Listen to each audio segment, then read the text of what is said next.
لقد كان لكم في رسول الله أسوة حسنة قال رسول الله صلى الله عليه وسلم إنما بعثت لأتمم مكارم الأخلاق أو كما قال عليه الصلاة والسلام.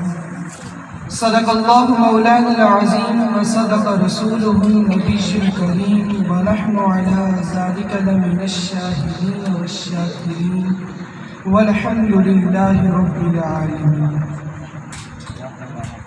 میرے انتہائی واجب الاحترام محترم معزز سامعین اور حاضرین اور محترم صدر جلسہ، السلام علیکم ورحمۃ اللہ. خلاق ازل صاحب کل مالک ہستی، خلاق ازل صاحب کل مالک ہستی، میں تیرے لیے حرف جلی سوچ رہا ہوں. خلاق ازل صاحب کل مالک ہستی، میں تیرے لیے حرف جلی سوچ رہا ہوں. کتنے ہی برس بیت گئے دشت سخن میں، تو کیا ہے میں اب تک یہی سوچ رہا ہوں. مولا میں نے تمہیں دیکھا ہے، اہل سنت والجماعت کا ایک عقیدہ بیان کر رہا ہوں. رویت باری ممکن ہے، ہر انسان اللہ تعالیٰ کو دیکھ سکتا ہے، آخرت کے اندر تو یقینی بات ہے. اللہ خود قرآن میں فرماتے ہیں وجوہ یومئذ ناظرۃ الی ربہا ناظرہ. یہاں پر لفظ ناظرہ جو آیا ہے اس کا صلہ الی آتا ہے. مفسرین لکھتے ہیں جس ناظرہ کے ساتھ الی صلہ الی آ جائے اس کا معنی ہوتا ہے رویت. اللہ تعالیٰ فرماتے ہیں قیامت کے دن لوگ مجھے دیکھیں گے. قیامت کے دن جنت کے اندر تو رویت پر حق ہے، اگر اللہ چاہیں تو دنیا کے اندر بھی انسان کو اپنا دیدار کروا سکتے ہیں. یہ محال نہیں ہے. کچھ لوگ کہتے ہیں محال ہے، وہ دلیل پیش کرتے ہیں لا تدرک الابصار. اللہ قرآن میں فرماتے ہیں کوئی آنکھ اس کو دیکھ نہیں سکتی. میں نے کہا تو نے مطلب کو صحیح سمجھا نہیں ہے، معنی کو صحیح سمجھا نہیں ہے. یہاں پر لفظ ادراک آیا ہے. ادراک کا معنی ہوتا ہے مکمل طور پر گھیر لینا. اللہ تعالیٰ کی ذات کا کوئی انسان مکمل طور پر احاطہ نہیں کر سکتا.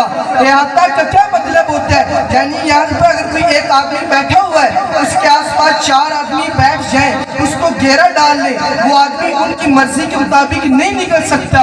اسی طرح اللہ تعالیٰ کا انسان ادراک نہیں کر سکتا کہ انسان اگر چاہے تو اللہ کو دیکھے، اگر نہ جائے تو نہیں. میں نے کہا اس کا معنی ہے کہ اللہ تعالیٰ کو کوئی آنکھ ادراک نہیں کر سکتی. یہ معنی نہیں کہ اللہ تعالیٰ کو کوئی دیکھ نہیں سکتی. میرا تخیل سنیے گا. میں نے کہا مولا میں نے تمہیں دیکھا ہے، مولا میں نے تمہیں دیکھا ہے. کہاں دیکھا ہے؟ آسمان کی بلندی میں، زمین کی گہرائی میں، آنکھوں کی بینائی میں، رخسار کی صفائی میں. مولا میں نے تمہیں دیکھا ہے دن کی روشنی میں، رات کی تاریکی میں، صبح کی انگڑائی میں. مولا میں نے تمہیں دیکھا ہے وادی کے ہنگامے میں، صحرا کے سناٹے میں، گلشن کے نظارے میں، ربیع بہاروں میں. مولا میں نے تمہیں دیکھا ہے اکبر کی تکبیر میں، اصغر کی تصغیر میں. مولا میں نے تمہیں دیکھا ہے مسجد کے میناروں میں، گنبد اور مینار میں. مولا میں نے تمہیں دیکھا ہے یوسف کے جلووں میں، خلیل کے جسموں میں، یوسف کے جلووں میں، موسیٰ کے موسیٰ کی کلمات میں، عیسیٰ کے معجزات میں. مولا میں نے تمہیں دیکھا ہے. کہاں دیکھا ہے؟ حضور کے جلووں میں، آقا کے اشاروں میں، آقا کے گفتار میں. مولا میں نے تمہیں دیکھا ہے. کہاں دیکھا ہے؟ صدیق کی عظمت میں، فاروق کی ہیبت میں، عثمان کی سخاوت میں، حیدر کی شجاعت میں. مولا میں نے تمہیں دیکھا ہے.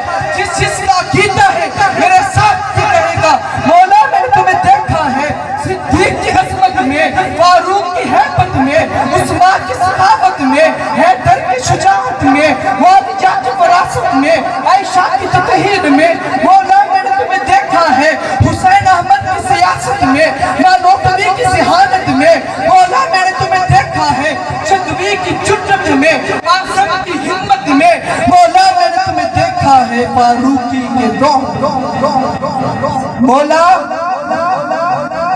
مولا میں نے تمہیں دیکھا ہے، فاروقی کے روپ میں مولا میں نے تمہیں دیکھا ہے، تیرے ان حسین پیاروں میں